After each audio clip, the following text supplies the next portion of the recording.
Olá pessoal, tudo bem?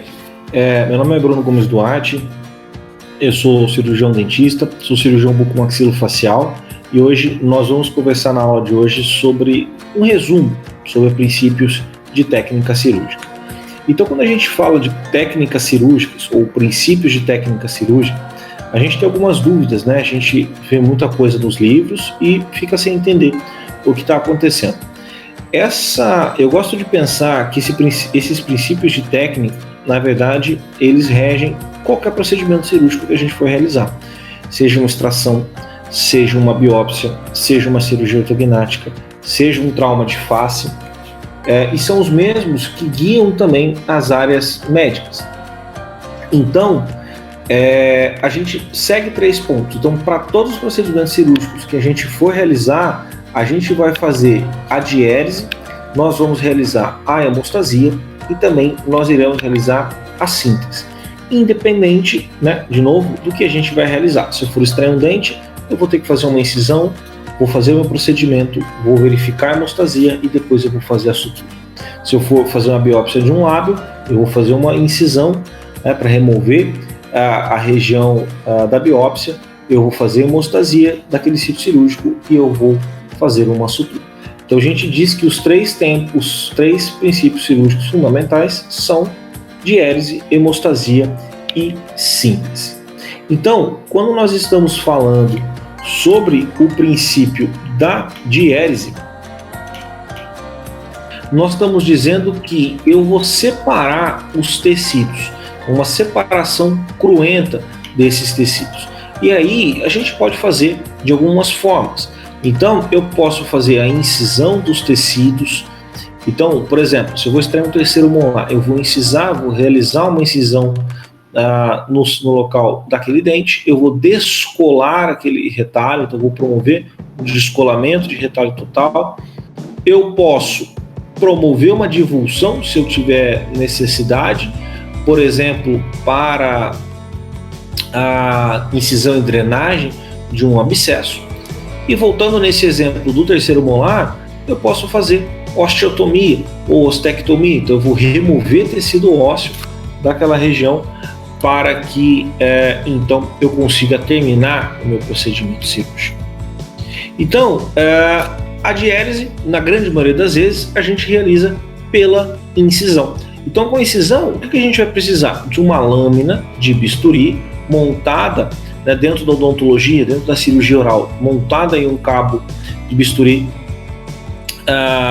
e uma lâmina número 15, uma lâmina número 15C, o que vocês sentirem mais facilidade, certo? Regiões mais delicadas, regiões um pouco menores, a gente dá preferência para a lâmina 15C, ela tem uma curvatura interessante que facilita muito os nossos procedimentos. Lembrando que em próximas aulas a gente vai conversar sobre os princípios de incisão, como que eu realizo uma incisão, quais são os movimentos e como eu promovo uma incisão da maneira correta.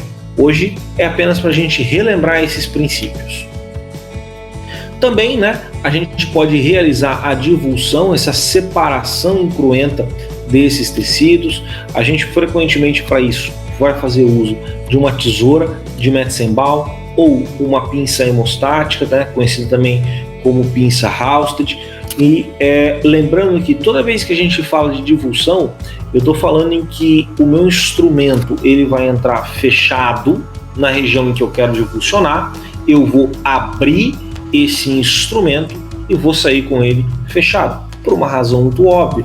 Se eu fechar esse instrumento dentro de um sítio ou de um local em que eu não estou vendo o que eu estou fazendo, eu posso cortar uma estrutura anatômica importante, como por exemplo um vaso, um nervo, e isso acaba perdendo então a necessidade ou o intuito que eu tinha anteriormente quando eu queria divulsionar, quando eu queria separar esses tecidos para ter acesso a uma região.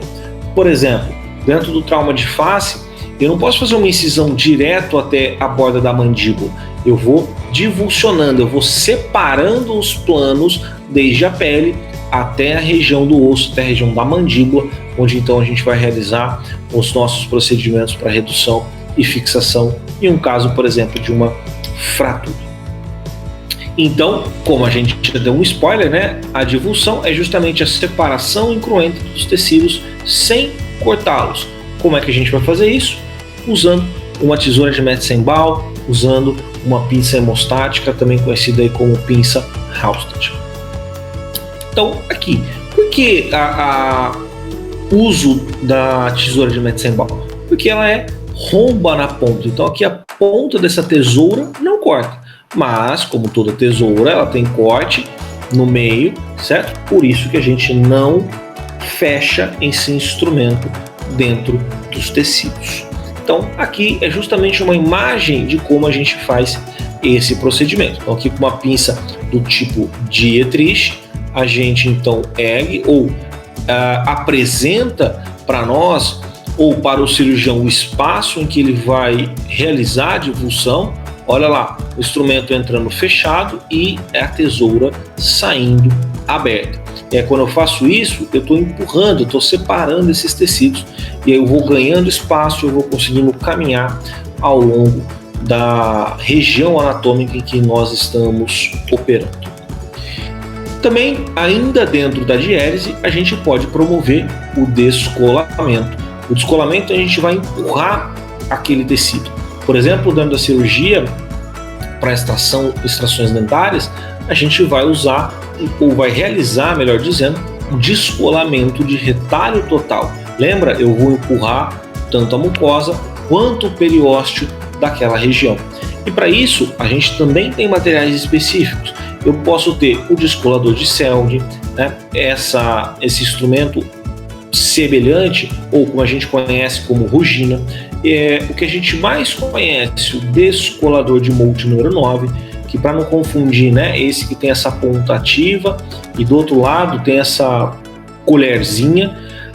O que muitas vezes a gente vê é um instrumento que é a cureta de Molt, que são duas colherzinhas, né, uma maior e uma menor de cada lado, mas esse descolador de Molt número 9 é mais preciso para os nossos descolamentos. E o descolador de Free, geralmente a gente utiliza em regiões mais delicadas, por exemplo, dentro da cirurgia oral e maxilofacial, a gente usa para descolar a mucosa nasal. Descolar a mucosa nasal durante a cirurgia ortognática, por exemplo, previamente a uma osteotomia do leforum. Então, no maior aumento, esse é o Molt. Então, para a gente guardar qual é o desenho do Molt, tomando cuidado, né? Porque muitas vezes a gente vê que vocês acabam confundindo esse instrumento com a espátula 7. Eles são semelhantes, mas a espátula 7 é um pouco menor, mais delicadinha. Então, a gente usa o descolador de Molt número 9. Então, quando a gente está falando em descolamento, é isso que a gente está querendo dizer. Então, aqui ó, é o osso, certo? E aqui para cima os planos musculares, aqui no caso do descolamento, para acesso a uma fratura de mandíbula, e o que a gente vê? Osso.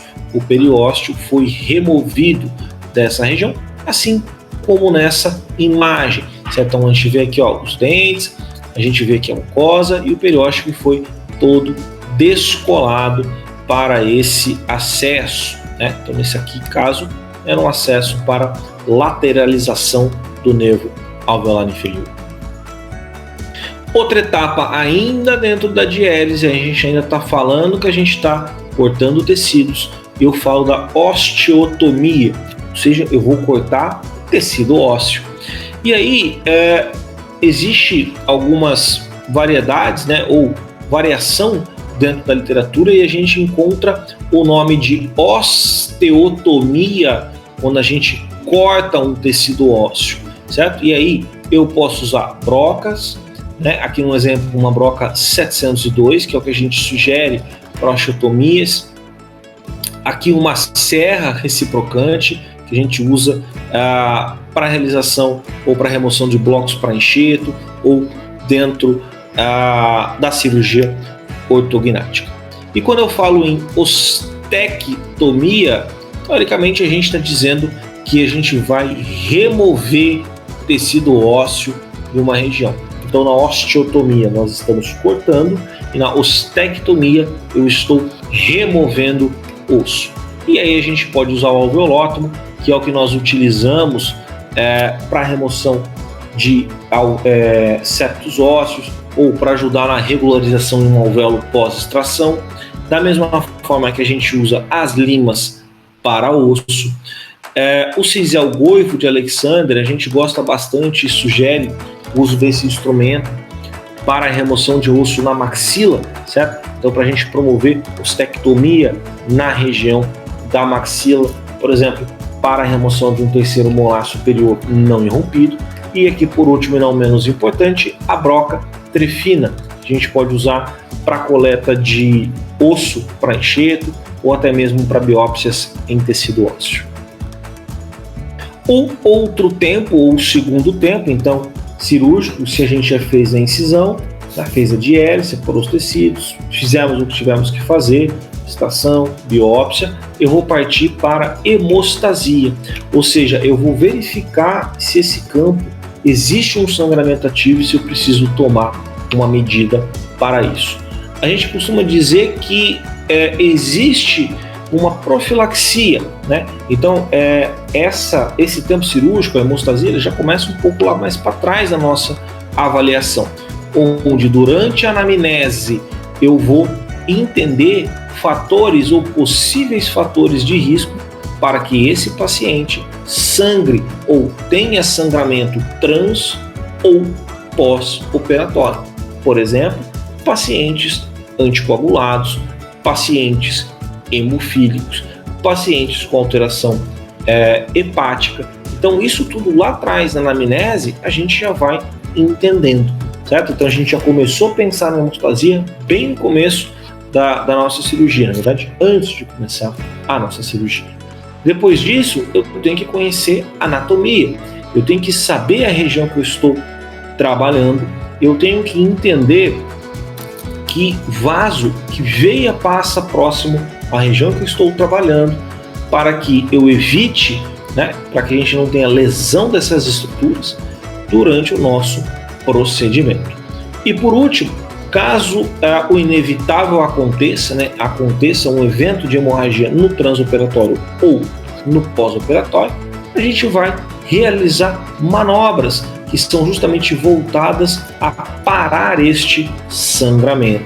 Eu posso fazer uma sutura em massa, uma ligadura de vaso, compressão com gás, uso de Surgicel, uso de ácido tranexâmico. Eu posso fazer vários procedimentos, eu posso realizar vários procedimentos para conseguir conduzir e promover essa hemostasia.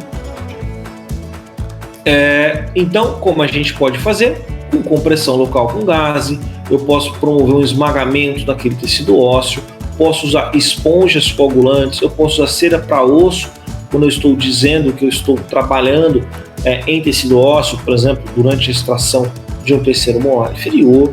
E em último caso, a gente pode partir, caso você tenha no seu consultório, para o uso do bisturi elétrico ou o eletrocautério, como nós conhecemos. Então, do ponto de vista de sutura, a gente pode realizar ligadura de um vaso, caso você esteja vendo esse vaso, ou a gente faz isso muito em acessos extraorais.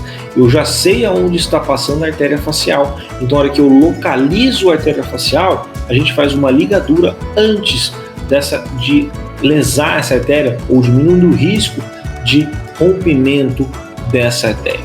E também a sutura em massa e as suturas por planos, que vão então facilitar ou vão nos ajudar a promover hemostasia para esses pacientes. Então aqui apenas um exemplo, né? Se eu já sei aonde está aquela artéria, na hora que eu consigo então fazer uma divulsão ao redor, separar essa estrutura anatômica, eu vou pinçar essa artéria e promover a ligadura desse vaso, certo? Diminuindo então o risco de sangramento transoperatório para o nosso procedimento. E aqui uma imagem apenas para a gente se lembrar quem é o bisturi elétrico. Justamente eu tenho o acarrinho e também a caneta, lembrando que o bisturi elétrico ele funciona tanto para corte quanto para a eletrocoagulação. E o último tempo, não menos importante, então a gente já realizou a incisão, fez o nosso procedimento, conferiu a hemostasia, está tudo bem, a gente parte então para a sutura desses tecidos, que é o que a gente chama então de síntese, onde na verdade a gente está reaproximando um tecido. Então é importante eu saber os princípios todos, principalmente de diese, e como eu realizo cada etapa, então como eu realizo uma incisão, como eu realizo um retalho cirúrgico, para me facilitar no momento da última etapa, da síntese, eu conseguir reaproximar esses tecidos na posição original que esses tecidos estavam. Para eu minimizar perdas teciduais ou exposição ou deiscência de sutura no pós-operatório. Então, quando eu falo em síntese ou sutura, eu estou falando que eu vou coaptar, ou seja, eu vou aproximar as bordas da ferida, eu vou voltar o tecido à posição que ele tinha inicialmente. Isso me ajuda na proteção do coágulo, aquele coágulo que a gente conferiu que ele existe durante o segundo tempo cirúrgico, a hemostasia, ele tem que se manter naquele alvéolo. Para quê? Para que eu inicie todo o processo de reparo alveolar para aquele tecido, ou para aquele sítio cirúrgico, ou para aquele alvéolo pós-extração. Isso traduz que a papila ou a mucosa ou a região operada ela vai ser reconstruída, lembra? Vai ser recolocada na posição que ela existia anteriormente. E tudo isso é dado para que a gente consiga no final o reparo tecidual, para que aquele alvéolo consiga promover um reparo, para que aquele tecido mole sofra reparo tecidual e o nosso paciente consiga estar de volta ou ter de volta as suas funções que ele tinha previamente àquele procedimento cirúrgico. O que nós vamos utilizar nessa etapa? Um porta-agulha, uma tesoura e uma pinça do tipo de Etrich. Lembrando que o seu porta-agulha ele pode ser um Mayer-Hager, ele pode ser um Mathieu, ele pode ser um Castro-Viejo, pode ser qualquer um desses três que você detenha maior habilidade. Os três vão proporcionar para você esse momento de síntese, você consegue fazer com qualquer um desses materiais. Eu, particularmente, gosto de usar o Mayer-Hager.